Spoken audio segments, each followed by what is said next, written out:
Hey, it's me, MLB. Here is that side character, chapter 22, and this one is titled Competition? He was so preoccupied with thoughts of you that he didn't see a girl standing in front of him, calling to him, and when he sensed someone was there, he just mechanically stepped around them and kept walking. Hey, Kenma, the voice called again, and he stopped when the voice permeated his thoughts. He looked to his left into the smiling face of his classmate. He didn't ask anything, just waited for her to speak, seeing as she looked like she wanted to ask him something. Oh, she stalled. How's Yin? Okay, he said softly. Oh, cool. Are you and her going out? She asked. No, he replied blandly. Oh, that's good, she said with a bright smile. So you're single, right? He just turned and kept walking, making her chase him.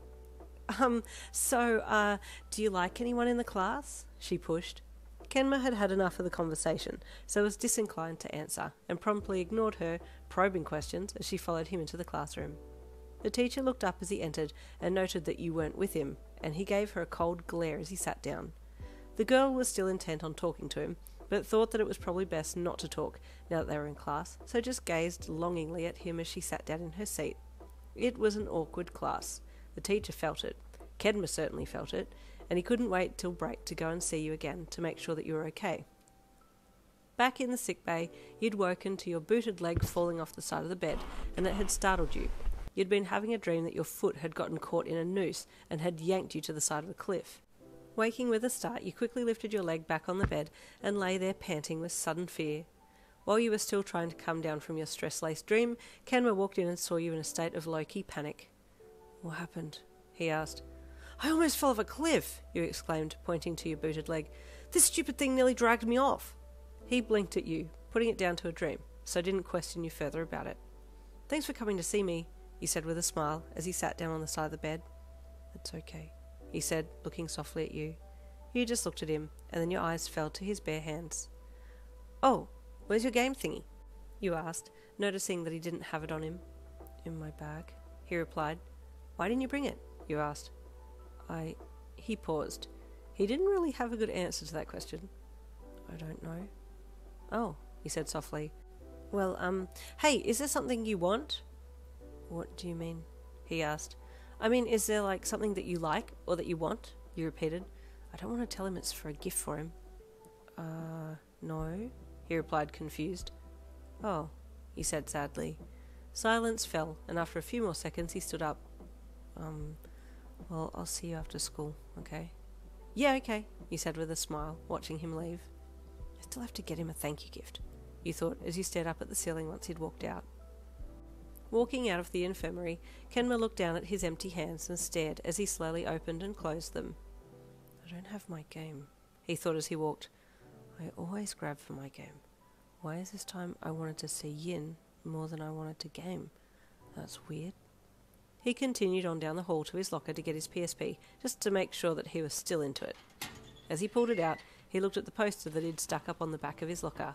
There was a game conference coming up soon, and it featured his favourite game, and people would be cosplaying as the characters. Man, he really wanted to go. Even the creators of the game would be there. He stared at it as he waited for his game to load, then he closed his locker and went to sit down somewhere quiet. After school, the infirmary nurse dismissed you, and you got off the bed and wobbled to the door, feeling a little woozy on your feet after lying down for so long. Booted leg first, you made your way back down the hallway to the lockers, just as the bell rang, and students spilled out of the classroom and flooded the hallway. Whoa! A sea of people, you thought, stumbling to the side rails to get out of the way, and also kind of pretending that you were in some type of ocean.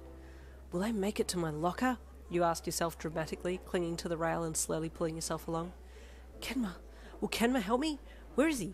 You asked yourself, lifting yourself up on tippy toes on one foot to try and look over the mass of chatting people. Your eyes scanned down the line to where Kenma's locker was, and you saw his head through the crowd, smiling when you saw that telltale black roots with blonde tip look. Kenma! You shouted, hoping he would hear you over the din, but it was far too loud in the hall, and he definitely didn't hear you. You made your way forwards a little more and tried to call out again, but stopped. It looked like he was talking to someone, and you stopped and squinted to see who it was. You saw your female classmate next to him, and it looked like they were having a good chat. Your heart sank. It hurt. You didn't want him to be talking to anyone else. Wait, correct that. You didn't want anyone female else. With more purpose, you pulled yourself through the people towards where Kenma and her were talking, and saw her stroke her hand down his arm and giggled.